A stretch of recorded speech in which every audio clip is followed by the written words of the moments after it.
Bom, retomando então o nosso encontro, né, o caminhar do nosso encontro, indo aí para os finalmente, acredito que teremos mais dois encontros lendo esse aqui e um último para fazer o fechamento, né? A gente tem tô devendo um encontro para vocês. É,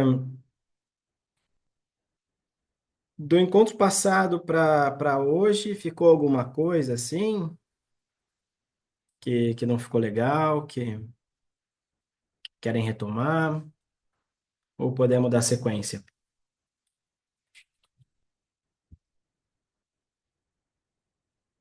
Podemos dar sequência? Vamos lá então. Estamos na página 126 aqui, né? Opa, não, desculpa. Página 118, Topologia e Dinâmica da Repressão. Mas, lembrando, né, que é um problema de tradução, a gente está falando aqui de recalque, não é de repressão, né? Chegamos ao resultado de que o recalque é, no essencial, um processo que se verifica em ideias na fronteira dos sistemas inconsciente e pré-consciente consciente, que é aquele problema que a gente já trabalhou aqui, né? Qual a vantagem de você chamar um sistema de inconsciente, pré-consciente e consciente, né? Sendo que, bom, isso que só confunde mais as coisas.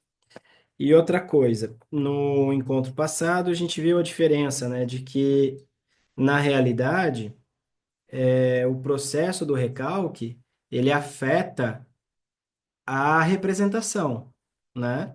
Ele faz um corte entre a representação e o afeto. O afeto, ele continua livre, vai se ligar a uma outra representação, e a representação, ela pode ser recalcada, né? Ou ficar desligada ali, sem receber o afeto, né?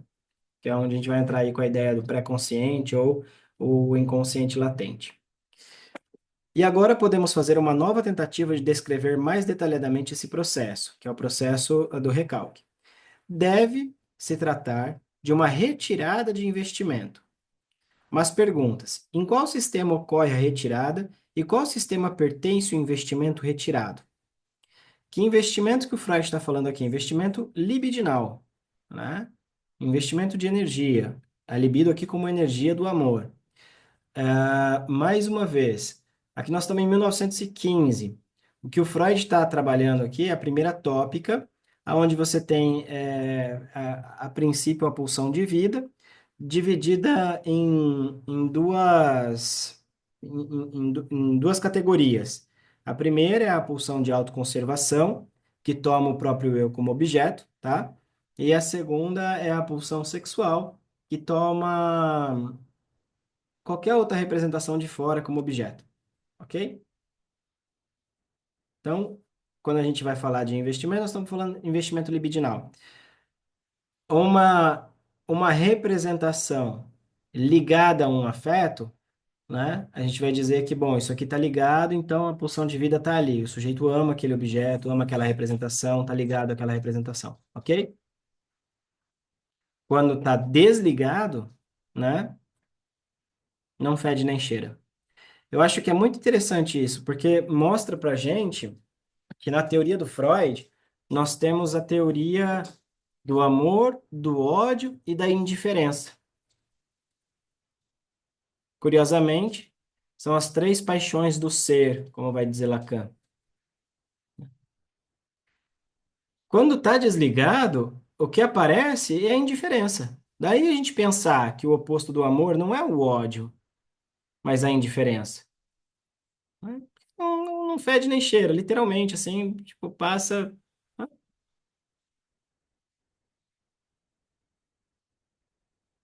Agora vamos tomar muito cuidado. Não é porque se odeia alguém que se ama alguém. Não é porque se ama alguém que se odeia alguém. A gente tem que tomar muito cuidado com isso. Por quê? Porque senão, se a gente leva essa perspectiva, por exemplo, o plano cotidiano nosso da vida, né? Vamos levar aqui para política, né? Tanta gente que odeia o Bolsonaro, da psicanálise, inclusive, e que defende essa ideia de quanto mais ódio, maior o amor. Não é isso que a galera fala, geralmente? não é? Ou tô errado? Fala isso para eles. Fala, nossa, deve ser muito amor pelo Bolsonaro, né? Fala isso pra galera da esquerda que lê psicanálise. Ou o contrário, né? Tem tanta gente que odeia o Lula. Fala isso. É ter muito ódio, é um amor aí recalcado. A qualidade do afeto, né? A qualidade do afeto não entra em cena aqui. O que entra em cena para o Freud é amor, ligação, ódio, ligação, saudade, ligação, né? Ou nada. O problema é precisamente esse nada.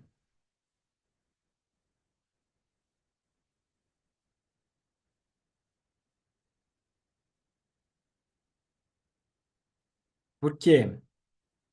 Porque, embora não haja uma representação, o afeto tá lá. E aí, o que aparece quando o afeto não se liga a uma representação? Que ainda estamos falando primeira tópica, né? Angústia, energia livre. Uhum. Tá?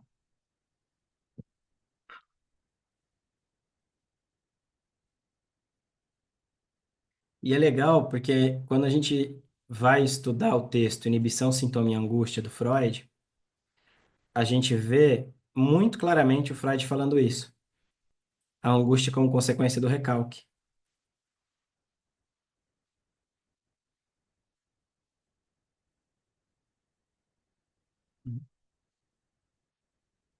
O recalque opera, rompe e aparece a angústia.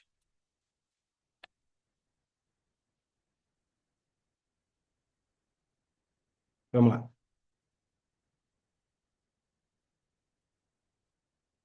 Lembrando que você tem duas teorias da angústia no Freud, tá?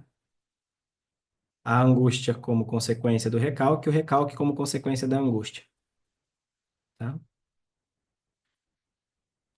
A ideia recalcada permanece, a representação recalcada permanece capaz de ação no inconsciente. Deve ter conservado seu investimento, portanto. Olha que interessante aqui, né? O que foi retirado deve ser outra coisa. Se tomamos o caso do recalque propriamente dito, o pós-recalque, tal como se dá na ideia, na representação pré-consciente, ou mesmo já consciente, o recalque pode consistir apenas em que é retirado à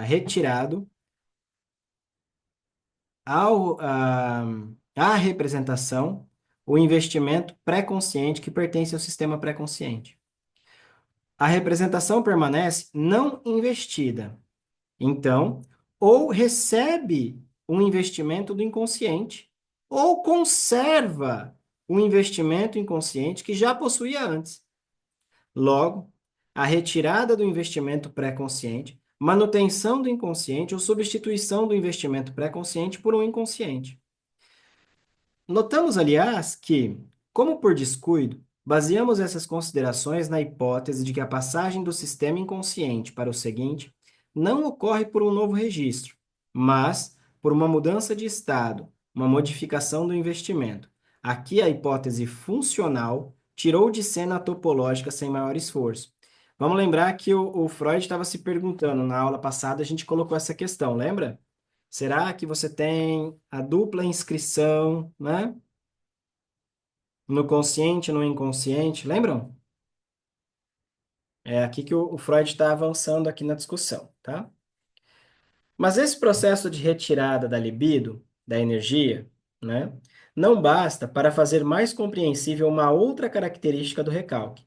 Não está claro por que a ideia que permaneceu investida ou foi dotada de investimento a partir do inconsciente não deveria renovar a tentativa de, por força desse investimento, penetrar no sistema pré-consciente. Então, a retirada de libido teria que se repetir nela, e o mesmo jogo prosseguiria indefinidamente, mas o resultado não seria a repressão, né? Não seria o recalque. Do mesmo modo, o referido mecanismo de retirada de investimento pré-consciente falharia em se tratando de descrever a repressão, o recalque primordial. Neste caso, se depara com uma ideia inconsciente que ainda não recebeu o investimento do pré-consciente e a qual ele não pode ser retirado, portanto. Pessoal, vamos explicar isso aqui. Isso aqui é muito importante porque o Freud ele está dizendo de dois mecanismos do recalque, ok? O recalque propriamente falando, que é isso com que a gente opera na clínica, e o recalque constituinte do sujeito. O recalque que vai constituir o inconsciente. Esse é o recalque primordial, tá? O recalque primordial é esse acontecimento, tá? Acontecimento que mantém, de alguma maneira, né, recalcada mesmo, né, sopesada, tá? A representação de uma primeira experiência de satisfação, ok?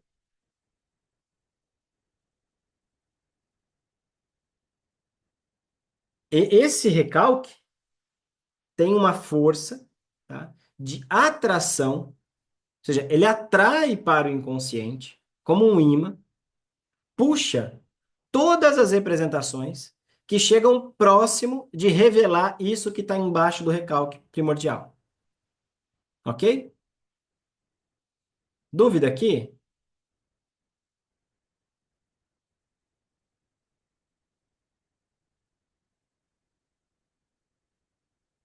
Dúvida aqui ou não? O recalque. Oi, diga, Leandro. É uma dúvida, Marco. Quando a gente pensa em recalque primordial, a gente teria que considerar aqui experiências assim muito prematuras ainda. Por exemplo, entraria aí algum acontecimento, por exemplo, o próprio nascimento, coisas que o próprio bebê não elabora, de alguma forma ele sente, isso fica ali, ou isso é mais adiante? Cara, eu vou falar para você a minha teoria. Isso dos meus estudos, as minhas leituras, que pode ser que eu esteja totalmente errado. Então não acreditem em mim. Vão atrás. Essa questão que você coloca é extremamente importante.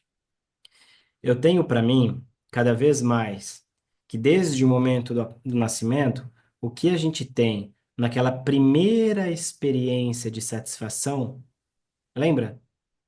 Naquele primeiro instante de satisfação, não é uma experiência propriamente falando, é um acontecimento. Acontecimento esse que ainda não tem representação nenhuma. É pura descarga no corpo. É a partir de um segundo momento, de um segundo acontecimento, que vem articulado com a palavra, com o colo, com o cheiro, com o outro, que essas primeiras experiências, as primeiras marcas vão ganhar sentido, vão ser representadas. Aí a gente passa do campo do acontecimento e entra no campo da experiência de satisfação. A questão que você coloca aqui, ela é excelente porque a gente pode abordar ela por vários pontos aqui, várias possibilidades. Outra questão que a gente pode trabalhar com isso aí é do seguinte: o Freud, até em um determinado momento, ele estava apostando numa experiência real de satisfação, até que depois ele modifica a teoria. Ele vai dizer que tem uma fantasia de satisfação. Em um primeiro momento, ele aposta num objeto, como se ele existisse. Em um segundo momento, a fantasia é o objeto. O que se procura, o que a gente procura enquanto objeto de satisfação são representantes de uma representação que tem a ver com essas satisfações mais primitivas, recalcadas.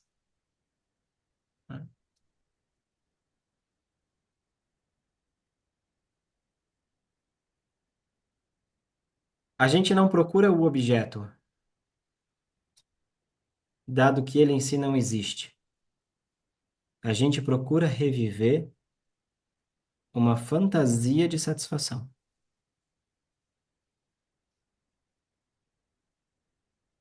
Eis o segredo do amor. É quando a gente consegue amar, mesmo sabendo que o outro não nos completa.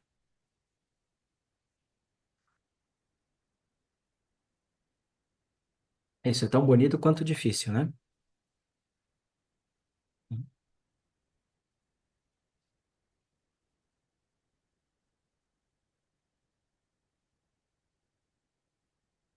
Ah, para mãe,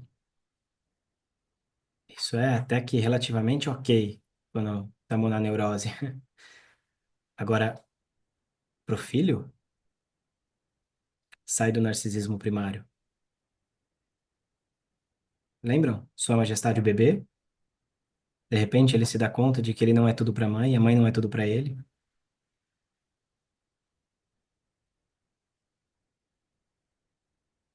Não tem um objeto total.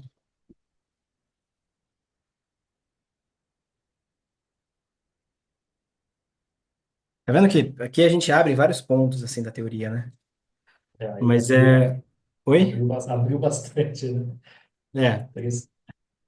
Mas tá tudo ligado nisso que você está colocando, Leandro. Tudo ligado. A constituição do sujeito, o recalque primário, né? Tá tudo aí. Tá? Marco. Oi. Mas daí, no caso que o Leandro citou, para Freud seria esse esse inconsciente, esse recalque formado desde lá da infância. Daí quando a gente entra, daí quando a gente fala de Lacan, daí Lacan que vai dizer sobre a linguagem, né? Ou não, Freud também diz que não é uma descarga de energia, já precisa de uma linguagem ali, no caso do bebê. Então, o Freud está falando isso aqui o tempo todo, percebe? Porque a nossa relação, para o Freud aqui, não é com as pessoas ou com as coisas, é com a representação, é com a ideia. Aonde a pulsão vai se satisfazer? Com a ideia. Aonde aparece o sintoma? Na ideia. Hum? Tá tudo aqui. A metapsicologia freudiana, ela só pode ser devidamente compreendida se você pensa a partir da linguagem. Não dá para fugir. Quer você use os termos ou não, né, do Lacan, significado, significante, signo. Tudo bem, essa é uma possibilidade de pensar. Agora aqui, por isso no começo eu falei para vocês do conceito de representação, o quão importante é. Porque nós estamos falando de linguagem o tempo todo.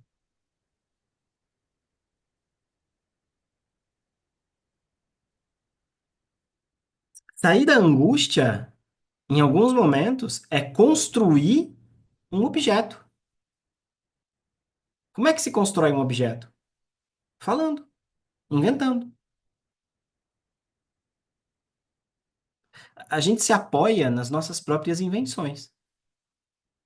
E são elas que fodem a nossa cabeça também, não é? É o que o Freud está falando aqui o tempo inteiro.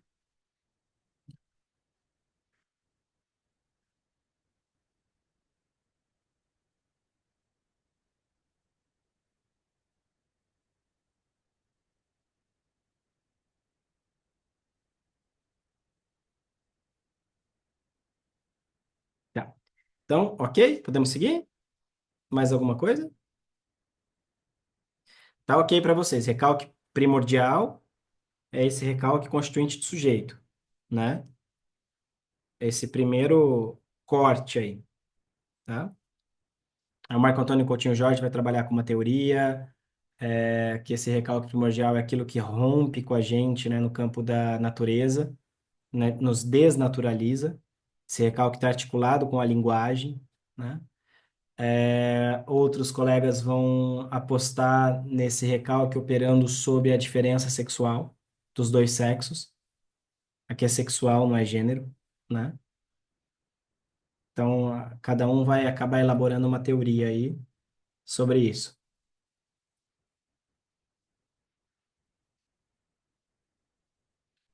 Eu não tenho a minha, então eu escuto essa galera assim e fico ponderando, né? Até onde isso vale e não vale. Mas, a princípio, aqui no Freud, né, esse recalque primordial, né?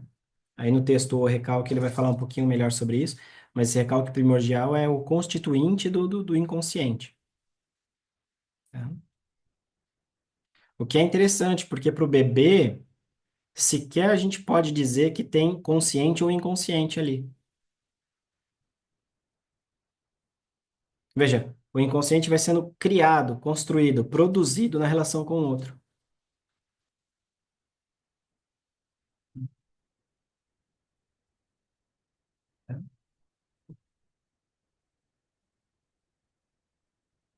O recalque secundário, ou recalque propriamente dito, que a gente trabalha na clínica, que é esse que a gente vai suspender e tal, na realidade, ele está muito mais ligado a esse filtro, como a gente viu já no texto, né? A esse tipo de sensor sobre o qual as coisas nos chegam, né? Do que a esse elemento primordial, ok? Mas não é sem esse elemento primordial. Eu não sei vocês, mas eu acho esse texto extremamente difícil. Eu acho muito difícil.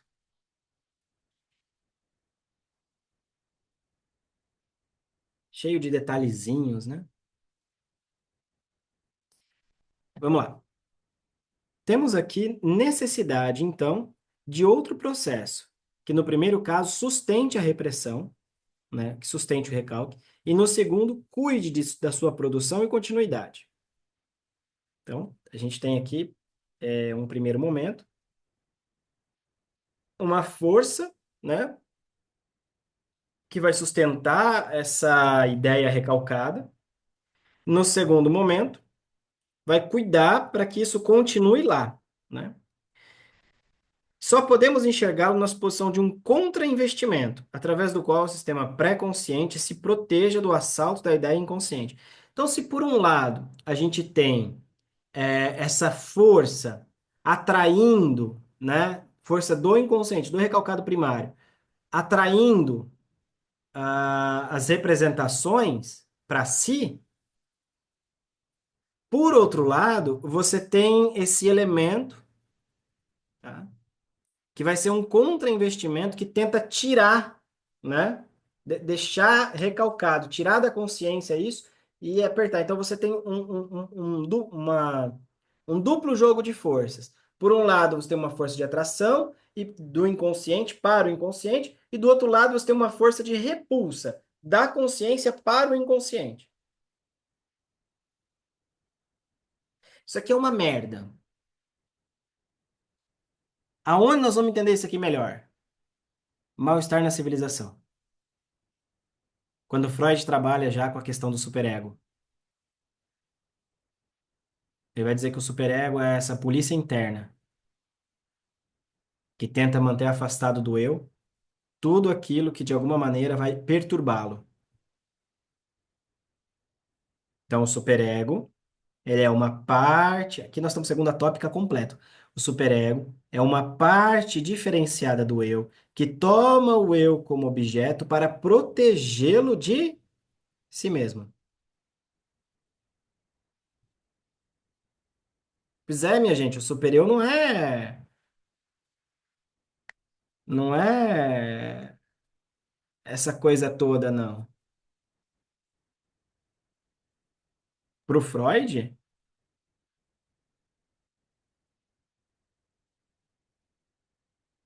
Marco, oi. posso fazer uma pergunta nesse ponto? Nessa questão do contra-investimento, que eu já vi como contra-catexia, que é um nome Uhum, esquisito, né? é. Mas acho que é a mesma coisa, né? Uhum. Eu entendo que é o seguinte, para que aconteça o recalque, precisa existir essa força contrária, né, esse contra-investimento.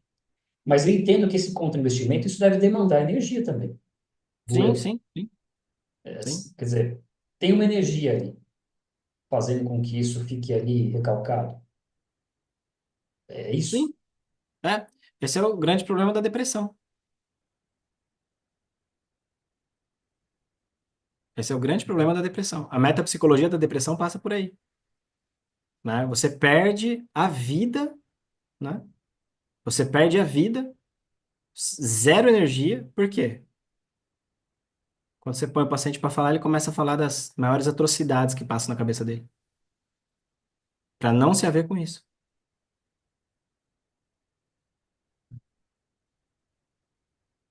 Para não se haver com essas partes, digamos assim, ah,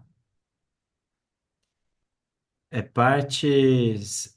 Me vem a palavra podre na cabeça, mas não é isso. Porque aqui a gente não tá, eu não tô querendo colocar um julgamento de valor. No texto, no texto Construções em Análise, o Freud ele vai trabalhar com uma ideia muito bacana, né? Eu já citei esse texto algumas vezes para vocês. No seminário da formação clínica, a gente vai trabalhar com ele também. Mas naquele texto Construções em Análise, o Freud vai dizer que o paciente, quando aparece a questão do inconsciente ali, né? Ele vai se dar conta de algumas coisas que ele pensava, que ele sentia, que o habitavam, que por alguma razão não podia ser aceito pelo eu, né? E quando a gente faz um trabalho analítico de suspensão do recalque, isso aparece. Eu acho muito bacana isso. Muito bacana. Por quê? Porque você não está integrando isso ao eu. Veja, não é que o eu agora se reconhece como isso, mas o eu reconhece isso como possibilidade de. Entendem a diferença? Sim ou não? Não? Por exemplo, é, um cara que, né, me procurou uma vez, certa vez, que ele estava com muitos pensamentos com relação a matar a esposa e o filho, tá? E ele colecionava facas, tudo, e aí ele estava com esses pensamentos, né, que estava na cabeça dele, ficava extremamente angustiado, extremamente mal, a ponto dele não voltar para casa, a esposa achando que ele estava traindo, que ele tinha outra família, aquele rolo todo.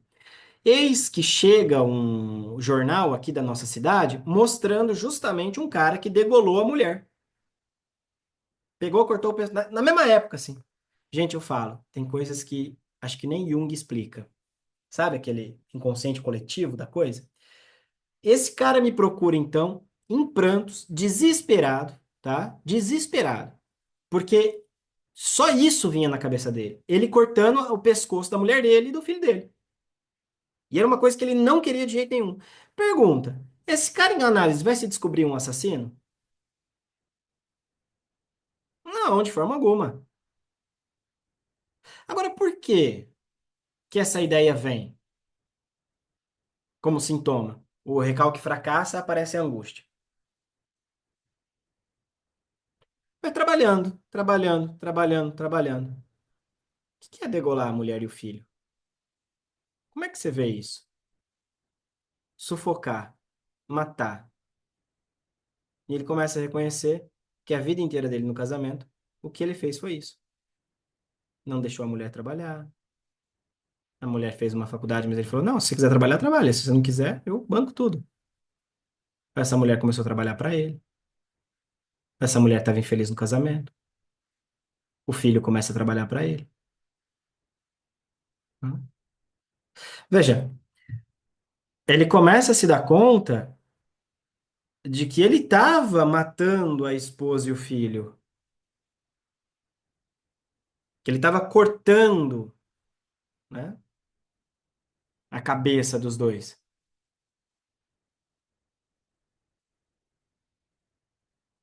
Isso faz muito tempo.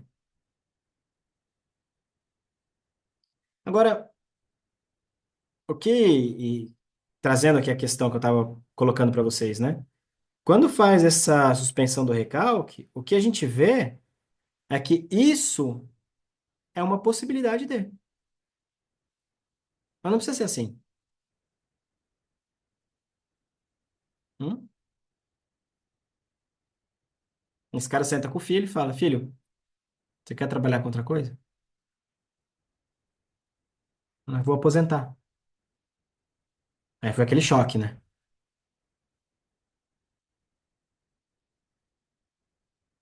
Que tem a ver também com cortar a cabeça da esposa e do filho. Quem era a cabeça da casa? É ele, que não aguentava mais trabalhar.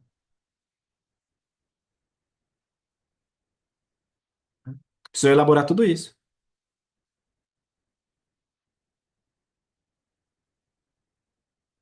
Então, não necessariamente aquilo vai aparecer.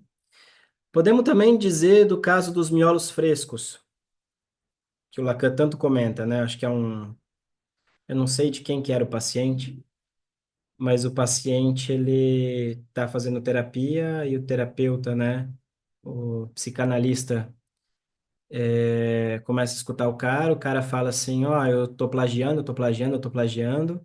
E aí o terapeuta fala, não avança, não avança, o terapeuta vira e fala assim pro cara, traz aqui o teu trabalho e traz o trabalho que você acha que tá plagiando. Aí o terapeuta lê todo o trabalho do cara e fala, olha, eu não achei plágio nenhum aqui, pelo contrário, suas ideias são originais e tal, né? Reforça o eu do paciente. Esse paciente sai da clínica, vai no negócio, no primeiro restaurante que tem e pede miolos de macaco fresco para comer. Miolos frescos. Isso é um acting out. Muito bem feito, inclusive. O analista não escuta, o cara sai, né? E vai comer miolos frescos para refrescar a cabeça, para ter ideias novas. Ou seja, isso é um movimento totalmente inconsciente. Não é um movimento consciente da vontade, né? Isso aqui entra também nesse negócio. É porque o cara tá plagiando? Não, é uma possibilidade ele plagiar, ele copiar o outro, não sei o quê, mas não quer dizer que isso seja ele, entendem?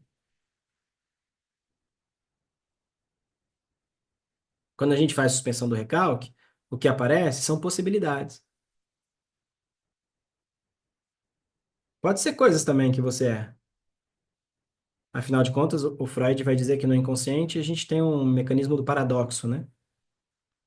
Duas ideias paradoxais coexistindo ao mesmo tempo no mesmo lugar. Mal-estar na civilização também, né? No inconsciente não tem o não, é sempre sim. Quem vai ter Marco. que. Oi, diga, Alexia. Então, quando alguém faz uma brincadeirinha ou fala alguma coisa na brincadeirinha, algo perverso, eu não posso deduzir que aquilo seja uma verdade. Sim, Porque pode ser só mais alguma coisa que tá ali, que pode ser a pessoa, como pode não ser a pessoa, né? é isso. A pessoa pode ser um idiota.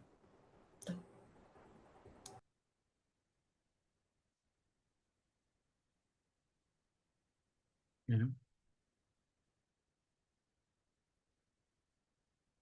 Bom, vamos lá. Notamos que pouco a pouco fomos levados a introduzir na exposição de fenômenos psíquicos. Tá aqui, né?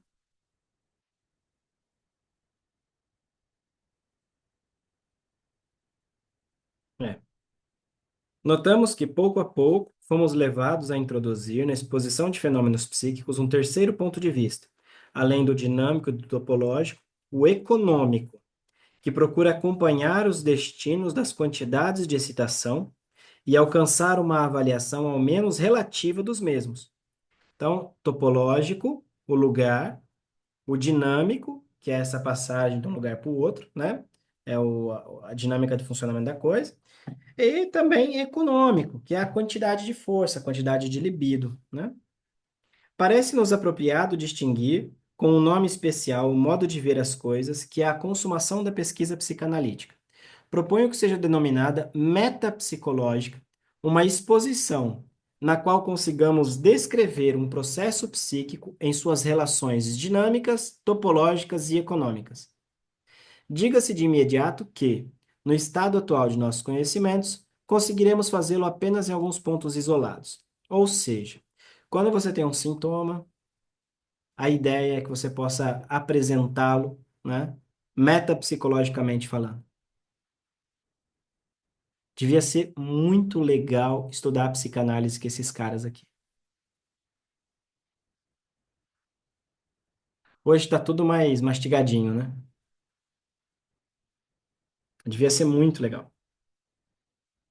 Eu não entender nada, mas com certeza ia ser legal. Vamos fazer uma acanhada tentativa de descrição metapsicológica do processo de recalque nas três conhecidas neuroses de transferência. Poderemos aqui substituir investimento por libido. Lembra que eu falei, né, para vocês lá atrás? Porque se trata, como sabemos, dos destinos das pulsões sexuais. Aqui, mais uma vez, instintos sexuais. Péssima tradução. Qual é a pulsão sexual? A pulsão dirigida a um outro objeto que não o próprio eu, ok? Na histeria de angústia, aqui já começa a sacanagem do Freud. Ele vai de histeria de angústia, angústia de histeria. Na histeria de angústia, uma primeira fase do processo frequentemente não é notada. Talvez seja realmente omitida, mas a observação cuidadosa permite reconhecê-la. Ela consiste no surgimento da angústia sem que se perceba o que a desperta. É de supor que no inconsciente havia um impulso de amor, impulso amoroso, impulso erótico, né?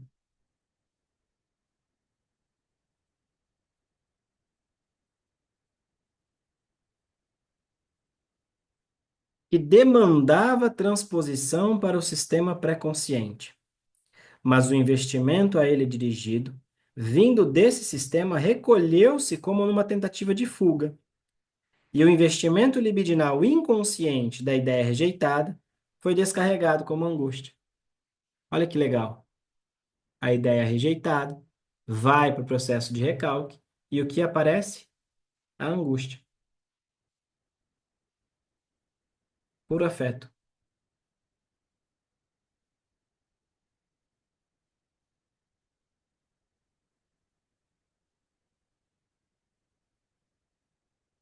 Comecem a ver na clínica de vocês a angústia como amor demais.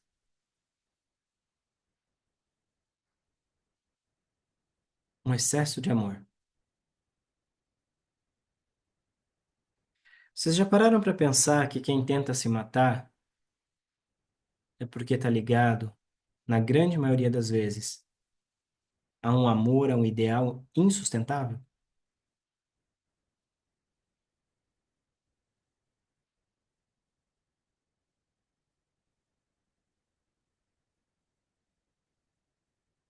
Comecem a reparar isso na clínica. Quando a gente precisava fazer um seminário sobre suicídio,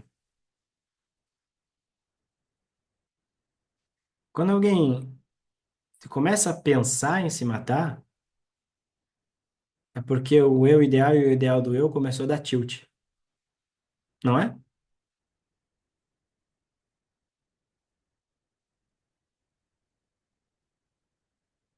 É porque, de alguma maneira, o eu já não tem mais as condições mínimas de ser amado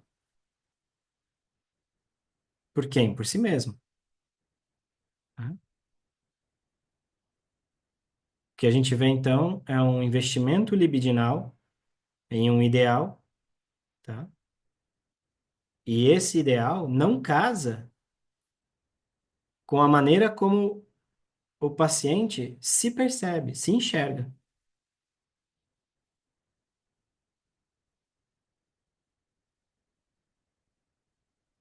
E teria ligação com a melancolia? Não necessariamente, Aurora. Na melancolia, Você falou, você falou do suicídio, né? uhum, E o que eu me lembro desse texto que eu acho lindo, né, Luta e Melancolia, do Freud, É que na melancolia o sujeito não aceita a perda, né? Ele Isso, vai tomar o destino do objeto amado. Ele pode passar o ato, né? E se é, matar. é, Isso que eu pensei na melancolia.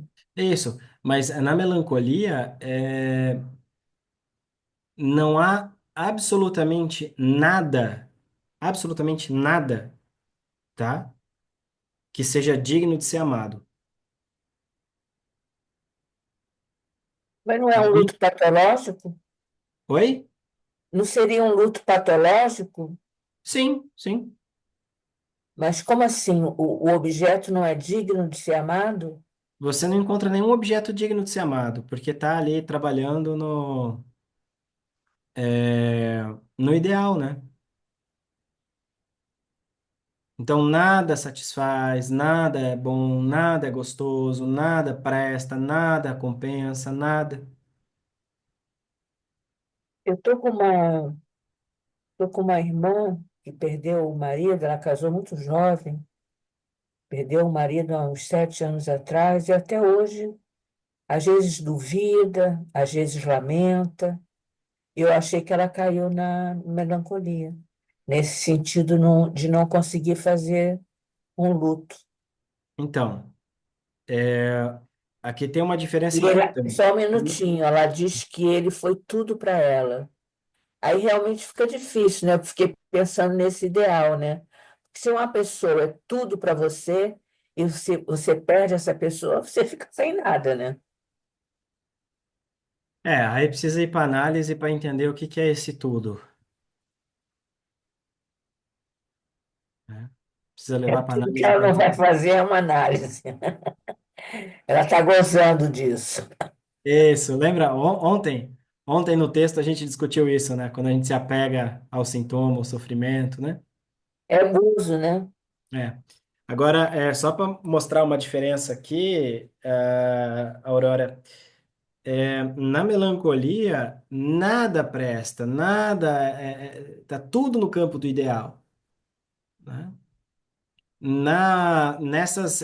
Nesses rompantes de suicídio que a gente tem, principalmente nos casos de histeria mais graves, né, borderline, como queira, o que você tem é um certo tipo de esvaziamento do eu, né? Ou seja, o paciente não consegue enxergar nada nele que vale a pena ser amado, que vale a pena sustentar, né? Tá? É a indiferença? Nesse negócio do suicídio, É. não, não. É que tem tem um abismo entre aquilo como ele se enxerga e agora eu não vou saber se é eu ideal ou o ideal do eu, né? E o ideal, né? Que ele deveria ser, que ele deveria fazer. O processo de análise, ele começa com o luto desse eu ideal, né? Não é? Eu estava atendendo um paciente e o paciente, ele chegou para mim e falou assim: Marco, eu não sei, porque eu comecei a namorar, mas eu sou muito inseguro, não sei o quê. E na época eu estava no curso de psicologia, estava aprendendo tudo, né? Mas eu acho que pelo menos foi engraçado. Aí eu virei para ele e falei assim: cara, você vai. No mundo tem alguém mais bonito, mais inteligente, mais pausudo, mais rico, mais legal do que você, mais macho que você.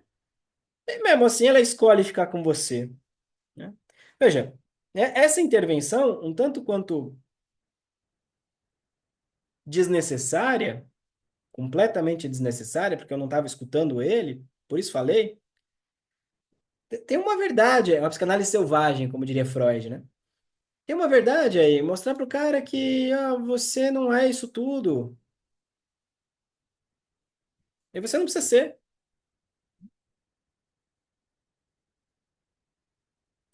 Eu acho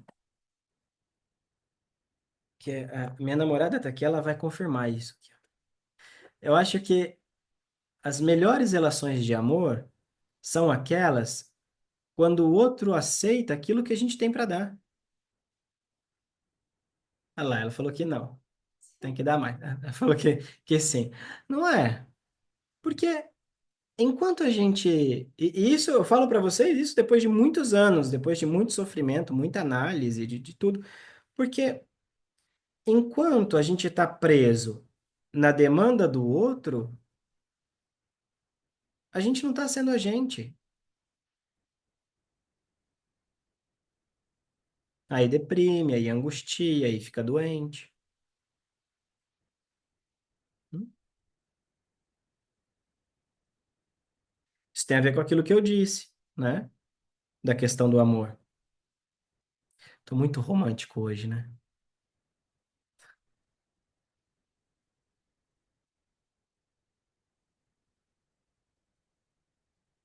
A Aurora tá gostando, né, Aurora? Tá.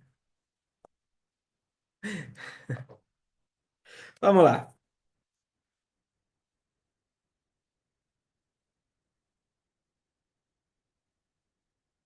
Ó, então, voltando, é de supor que no inconsciente havia um impulso de amor que demandava transposição para o sistema pré-consciente. Mais ou menos assim, amo um certo tipo de uma representação nessa pessoa, ou nesse ideal, ou nessa, sei lá, nessa cena, mas que eu não posso amar porque de repente eu me dou conta de que essa pessoa, esse ideal, lembra o meu pai, né? O meu pai também tem, e aí começa todo aquele vucu-vucu na cabeça. Na consciência, a gente não consegue lidar com sim e não ao mesmo, sim, sim, né? Então a gente vai lidar com não e com sim. Se é não para amar o meu pai ou amar alguém que tem traços do meu pai, isso vai ficar para onde? Para o inconsciente. Segredo. Quanto mais análise a gente faz, mais a gente se dá conta de que aquilo que a gente ama na outra pessoa tem o quê? Traços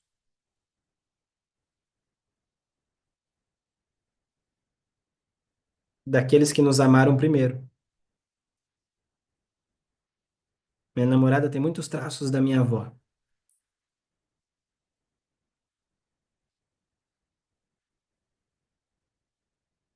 As rugas. Tô brincando. Vocês ouviram? Vamos lá. É, Numa eventual repetição do processo, foi dado um primeiro passo para dominar a desagradável evolução da angústia. Ou seja, aqui é mais ou menos assim: acontece a angústia, vem o recalque, né? O investimento em fuga voltou-se para uma ideia substituta, que é aquilo que eu falar. O recalque aí separa a representação e vai procurar uma outra ideia, ok? É a minha topologia que eu mostrei para vocês lá. Que por um lado ligava-se associadamente à ideia rejeitada, e por outro lado escapava à repressão por seu distanciamento daquela, substituto por deslocamento, e permitia uma racionalização do desenvolvimento da angústia que não se podia inibir. A ideia substituta desempenha, então, para o sistema consciente o papel de um contrainvestimento, ao garanti-lo contra a emergência da ideia reprimida no consciente. E, por outro lado, é ou age como se fosse o local de partida para o desencadeamento do afeto de angústia, agora de fato não inibível. Fácil ou difícil?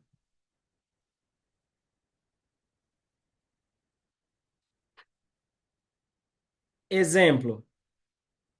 Primeira vez que eu tive uma crise de angústia que eu me lembro. Fui jantar na casa do meu pai. Meu pai fez um macarrão que eu adorava, que tinha queijo, manjericão, molho vermelho. Eu fiquei uma semana achando que meu pai tinha me envenenado com aquele manjericão. Eu lembrava do manjericão e passava mal. O cheiro do manjericão. Eu lembrava do macarrão, que eu sempre adorei, bem temperado, com alho, tudo. Nossa, uma delícia. Já até água na boca agora. Elaborei isso já. Veja, a ideia substituta.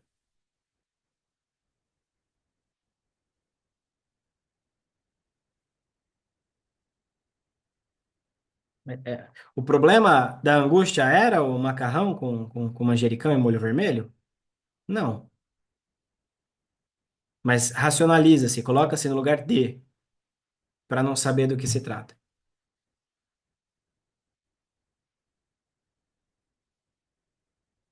Que era a relação com meu pai, que tinha a ver com a minha relação como pai.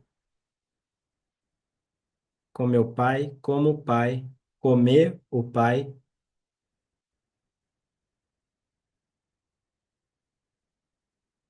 Tudo aí.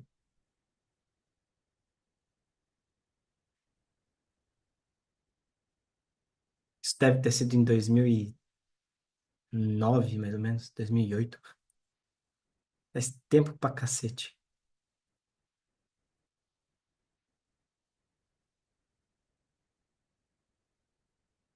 Se a gente tem se a gente tem esse processo de deslocamento por um lado, por outro lado a gente tem um processo de condensação, que é a hipercatexia da libido em uma determinada representação. Vocês estão vendo que aqui nós conseguimos muito claramente ver a impossibilidade de um tratamento psicoterapêutico, por exemplo, quando a gente tem uma causalidade de uma determinação inconsciente. Por quê? Porque na psicoterapia vai se acreditar no problema da ideia.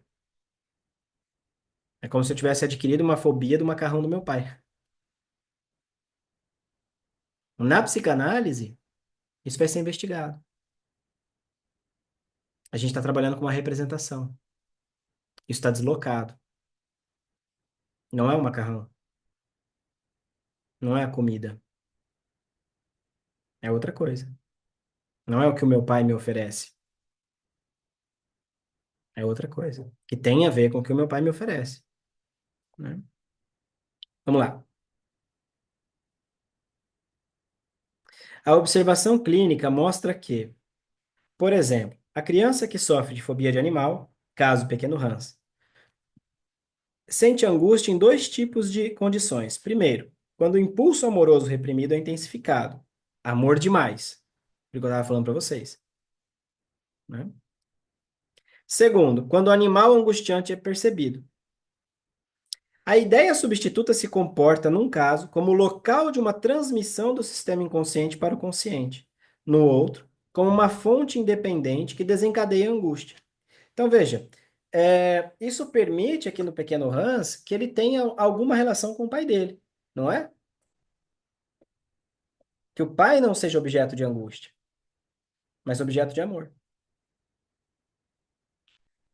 A expansão do domínio do sistema consciente costuma se manifestar no fato de que o primeiro modo de excitação da ideia substituta retrocede cada vez mais diante do segundo. Talvez a criança se comporte, afinal, como se não tivesse afeição alguma pelo pai, tendo se liberado completamente dele, e como se tivesse de fato medo do animal. Aqui, ó. Convém lembrar que em alemão existe uma só palavra para medo e angústia, Angst. Assim, medo de animal é Tierangst e histeria de angústia, Angsterie. Angsterie. Estamos falando de angústia, não estamos falando de medo, né?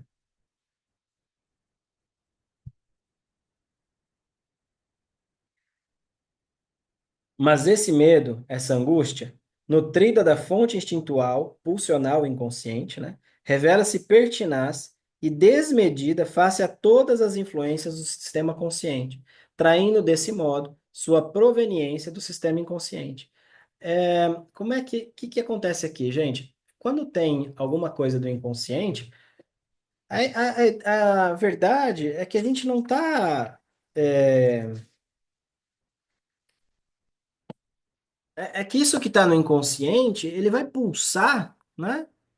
Pulsar mesmo, para ser, para aparecer, para ser reconhecido, né? Para ser olhado, enxergado, né? Quem não dá conta de ver isso é o eu, porque se sente ameaçado diante dessas outras coisas que aparecem, das outras coisas que foram rejeitadas, né? Recalcadas, negadas e por aí vai, tá? O contra-investimento do sistema consciente, que aqui tem a ver com a rejeição da ideia, levou, portanto, à formação substitutiva na segunda fase da histeria de angústia.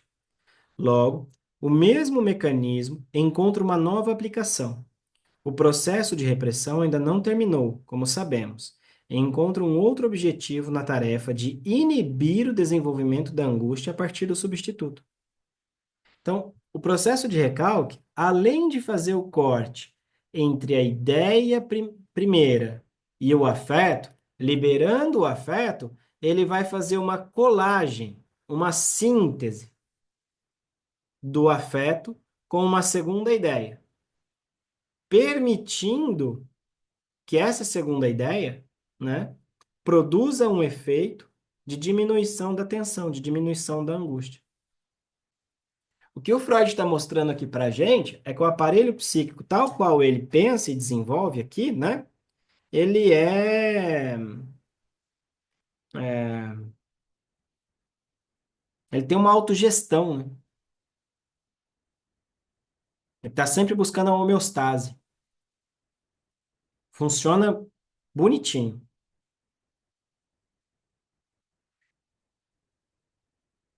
Isso ocorre desta maneira. Tudo que o circunda, né, e está associado à ideia substituta, é investido de particular intensidade, de modo a poder demonstrar uma grande sensibilidade à excitação. Então, essa ideia substituta, né, e tudo aquilo que está próximo dela, né, falar aqui do meu exemplo, né, o comer, o que o meu pai me oferece, a relação que eu tinha com o meu pai, o jantar, eu pedir para o meu pai fazer aquilo lá que eu não estava bem, né, o meu pai atender a minha demanda, tudo aquilo ali, tá? A gente vai chamar de complexo, que é uma série de representações articuladas, investidas, libidinalmente, ok? Qualquer coisa, qualquer coisa que aparece desses elementos vai vir com a angústia. Uma excitação de qualquer ponto dessa estrutura exterior deve inelutavelmente, graças à conexão com a ideia substituta, dar ocasião a um pequeno desenvolvimento da angústia, que então é utilizado como sinal para inibir, mediante nova fuga do investimento, o desenvolvimento ulterior da angústia.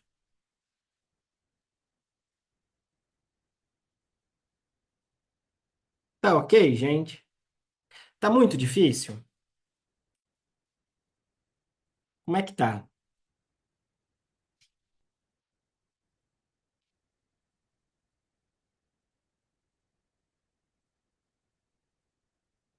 Tá muito chato? Tá muito difícil?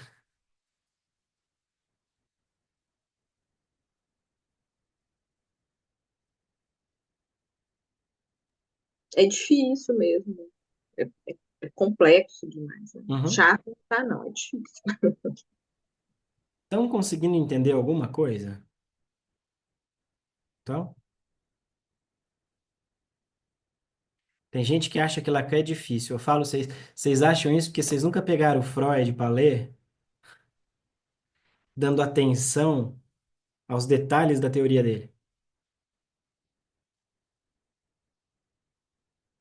Vamos lá. Quanto mais os contrainvestimentos sensíveis e alertas forem distanciados do substituto temido, mais precisamente poderá funcionar o mecanismo que deve isolar a ideia substituta e dela afastar excitações novas. Naturalmente, essas cautelas protegem apenas das excitações que chegam à ideia substituta a partir de fora, mediante a percepção, mas nunca do impulso pulsional que alcança a ideia substituta a partir da ligação com a ideia reprimida. Portanto, elas começam a influir apenas quando o substituto assumiu bem a representação do reprimido. Então, o substituto passa a ser uma representação do reprimido.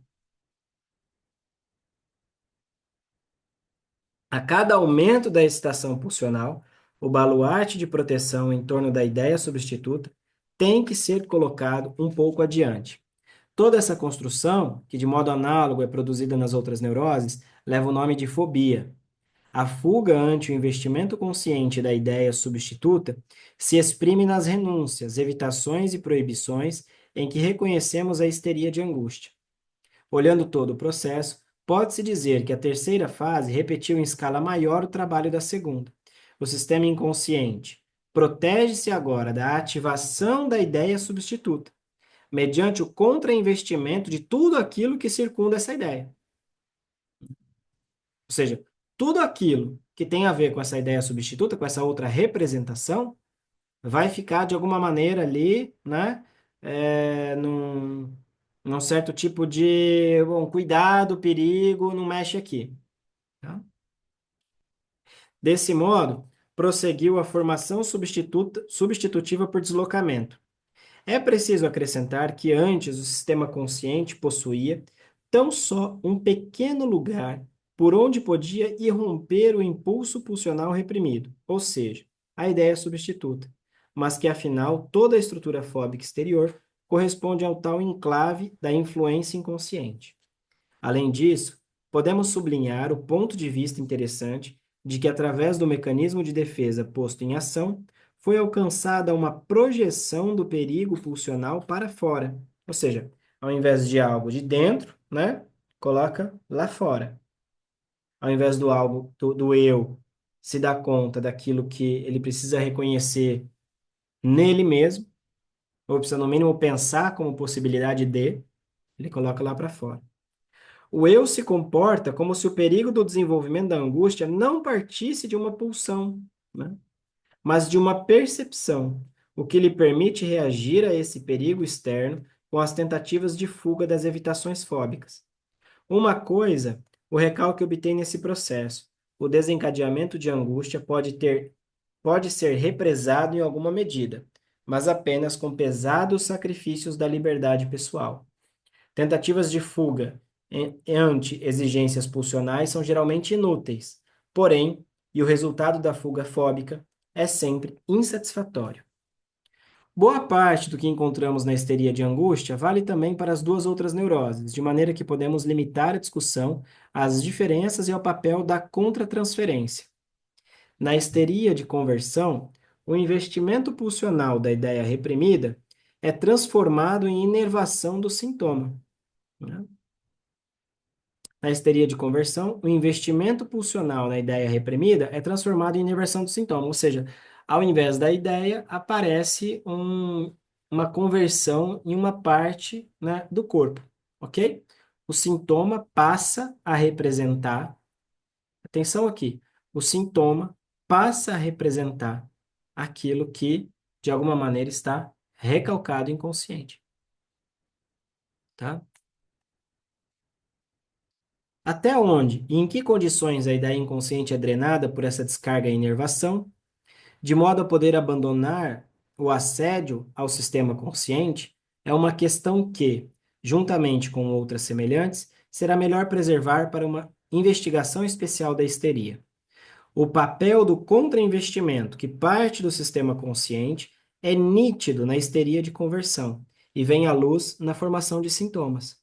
É o contrainvestimento que escolhe em qual parte do representante pulsional, né, pode se concentrar todo o investimento dela. Essa porção eleita para sintoma preenche a condição de exprimir tanto a meta do desejo, do impulso pulsional, como o esforço de defesa ou castigo do sistema consciente. Então, ela é superinvestida e sustentada por ambos os lados. Veja, ao mesmo tempo que ela é investida como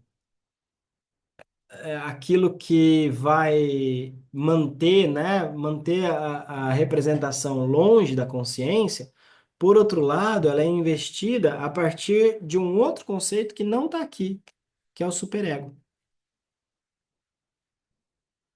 tá? O eu se utiliza disso, né, desse sofrimento, para espiar. Espiar um pecado, um erro, um crime, como um sacrifício.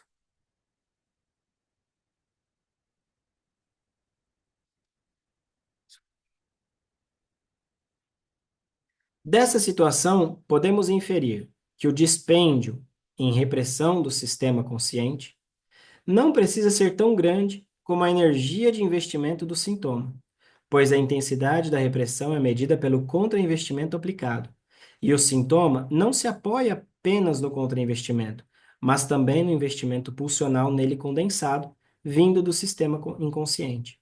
Quanto à neurose obsessiva, acrescentaríamos as observações do ensaio anterior, o recalque, que nela aparece em primeiro plano, do modo mais palpável, o contrainvestimento do sistema consciente. É ele que se ocupa da primeira repressão, organizado como formação reativa, e é nele que mais tarde sucede a irrupção da ideia reprimida.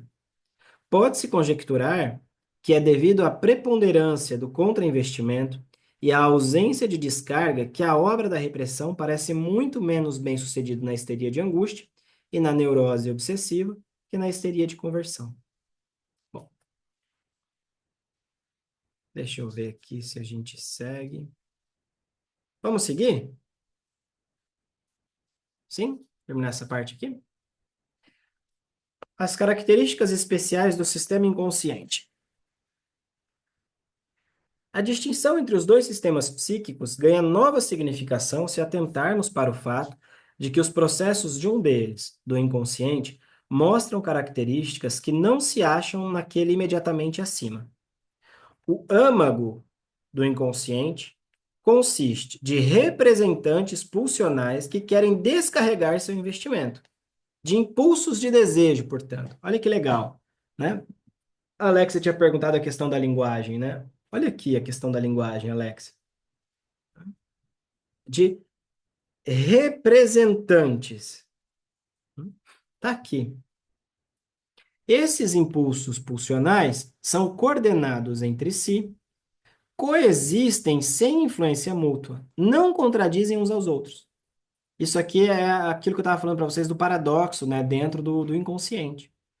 No inconsciente não tem não, né? Duas ideias completamente opostas estão no inconsciente. Muito bem, obrigado. Quando duas pulsões, dois impulsos de desejo são ativados ao mesmo tempo e suas metas nos parecem claramente incompatíveis, os dois impulsos não subtraem algo um do outro ou eliminam um ao outro, mas concorrem para a formação de um objetivo intermediário, um compromisso. Aqui a gente vai pensar, né, no conflito entre duas representações, na qual não dá para você ter as duas coisas. Vai ter que ser feita uma escolha. O que acontece é que busca-se ter as duas coisas a partir de um sucedâneo.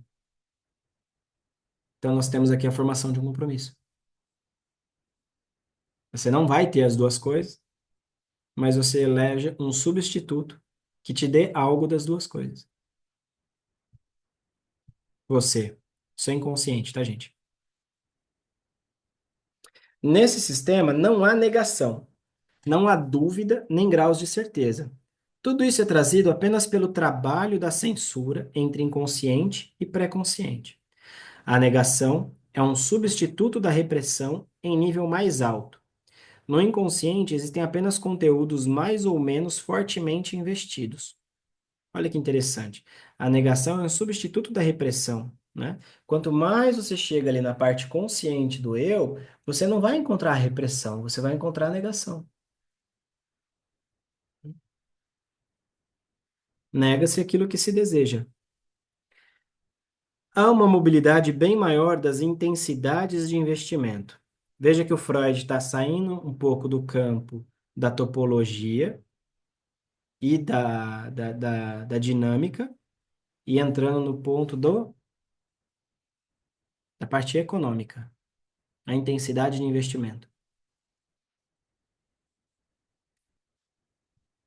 Pelo processo de deslocamento, uma ideia pode ceder a outra todo o seu montante de investimento. Pelo de condensação, pode acolher todo o investimento de várias outras. Propus enxergar nesses dois processos indícios do assim chamado processo psíquico primário. No sistema pré-consciente, vigora o processo secundário, Ou seja, no inconsciente, o que vigora é o processo primário. Qual é o processo primário? Condensação e deslocamento. No sistema pré-consciente, vigora o processo secundário, quando se permite que um tal processo primário ocorra com elementos do sistema pré-consciente, ele se mostra cômico e provoca risos.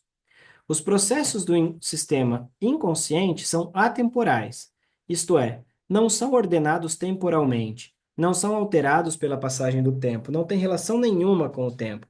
A referência ao tempo também se acha ligada ao trabalho do sistema consciente. Mais uma vez, vamos chamar o Lacan aqui para nos ajudar com relação ao tempo lógico. O tempo do inconsciente é um tempo lógico, não cronológico. Daí que a gente não vai trabalhar com relógio na clínica. Eu não sei se vocês fazem análise com lacanianos de verdade, mas a experiência de fazer análise com lacaniano é surreal. Porque quando a gente atende alguém, você está sempre na expectativa de que algo se produza. O analista está na expectativa também.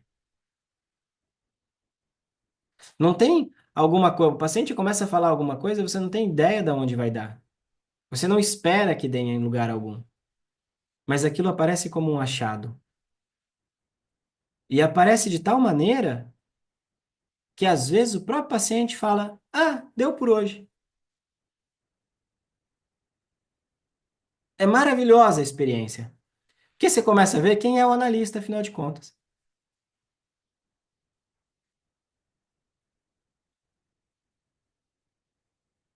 É muito diferente. Muito diferente. Os processos do inconsciente tampouco levam em consideração a realidade. São sujeitos ao princípio do prazer. Seu destino depende apenas de sua intensidade e de cumprirem ou não as exigências da regulação prazer-desprazer. Isso aqui a gente já trabalhou, né? Que é a satisfação pulsional, prazer, desprazer quando tem excesso, né? Satisfação pulsional e prazer quando há uma diminuição, né? Por aí vai.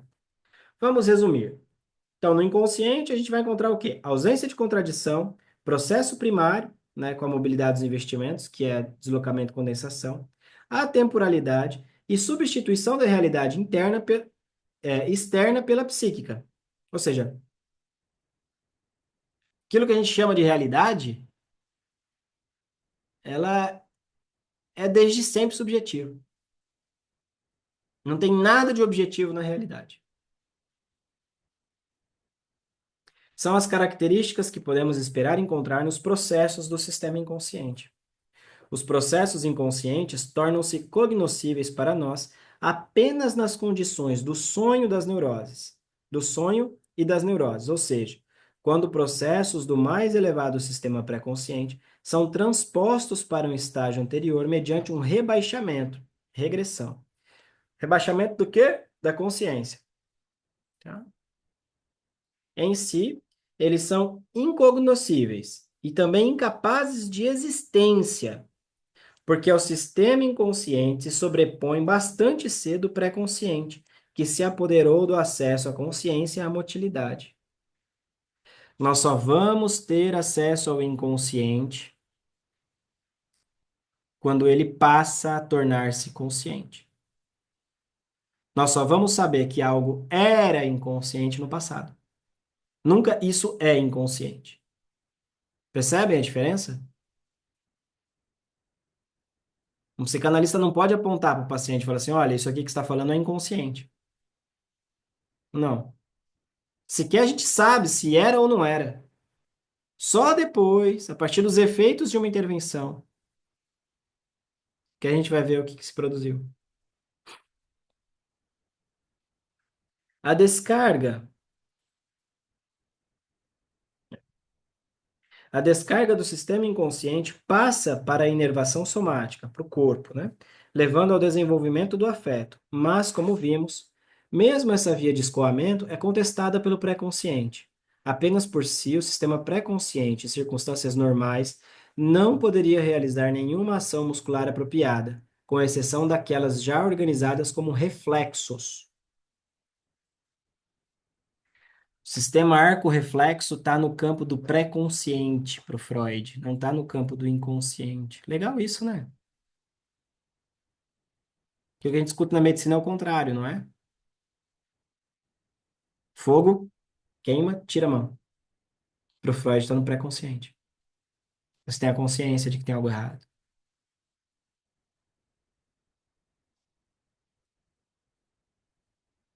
Já pararam para pensar nisso?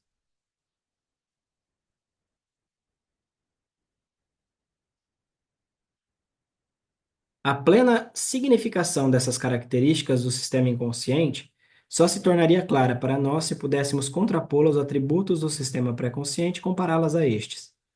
Mas isso nos levaria tão longe que, mais uma vez, proponho concordarmos num adiamento e fazermos a comparação dos dois sistemas apenas quando da apreciação daquele mais elevado. Só o que é mais premente deverá ser agora mencionado. Os processos do sistema pré-consciente mostram, e isso não importando se já são conscientes ou apenas capazes de consciência, uma inibição da tendência das ideias investidas à descarga. Quando um processo passa de uma ideia a outra, a primeira ideia, né, vai reter parte do seu investimento, e só uma pequena parcela sofre deslocamento. Tal como no processo primário, deslocamentos e condensações são excluídos ou muito limitados. Isso levou Joseph Breuer a supor dois diferentes estados de energia de investimento na psique, um tônico, vinculado, e outro livremente móvel, tendente à descarga. Acho que essa distinção representa até agora nossa mais profunda percepção da natureza da energia nervosa, e não vejo como se poderia evitá-la.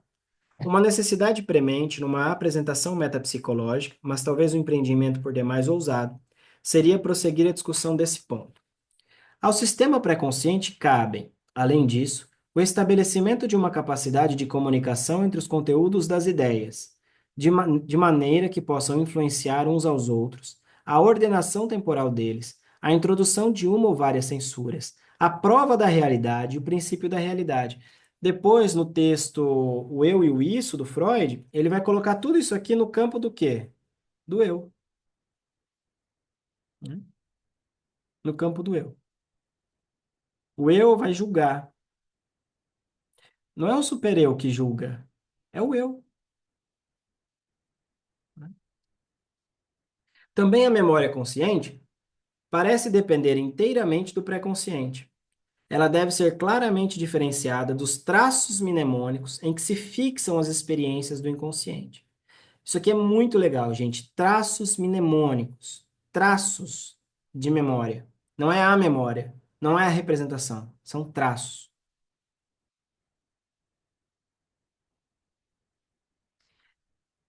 E corresponde provavelmente a um registro especial, tal como quisemos supor para a relação da ideia consciente com a inconsciente, mas que rejeitamos.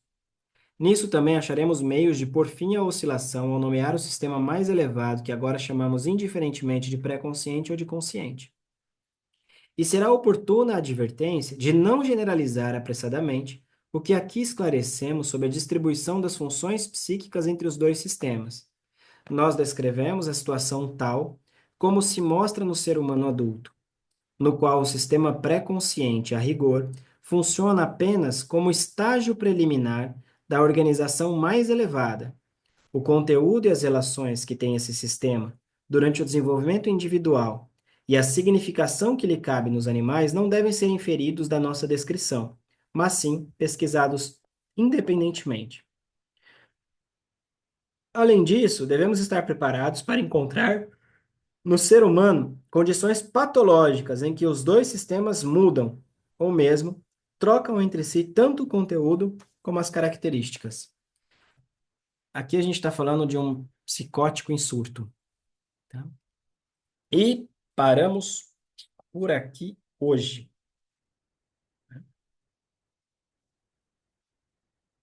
Na leitura comentada.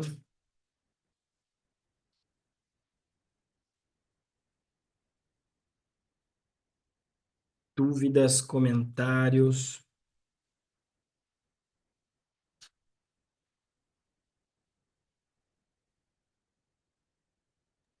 Ele estaria fazendo um correlato entre o sonho e o delírio? Pera lá. Como é que é? Uma analogia entre os sonhos e o delírio? Que você pensou? Eu só observei isso, ficou como uma dúvida. Porque no sonho você está dormindo, né? Ah, E a tal da via régia é o inconsciente, eu acho isso lindo.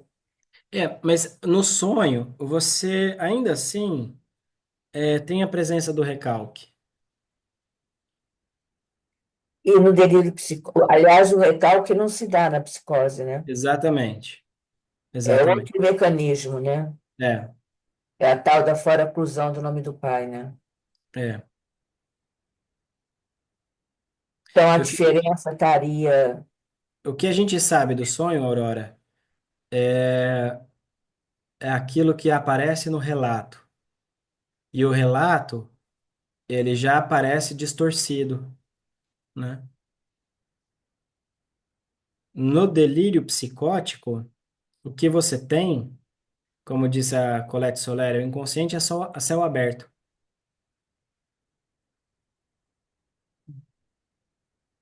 Entendi. Obrigada. Nada.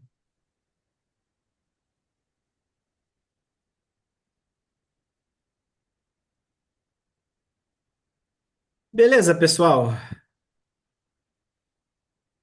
Quarta-feira que vem, mesmo bate-horário, mesmo bate-canal. Espero encontrar com a presença de vocês, tá bom? Até mais. Tchau, tchau. Tchau, obrigada.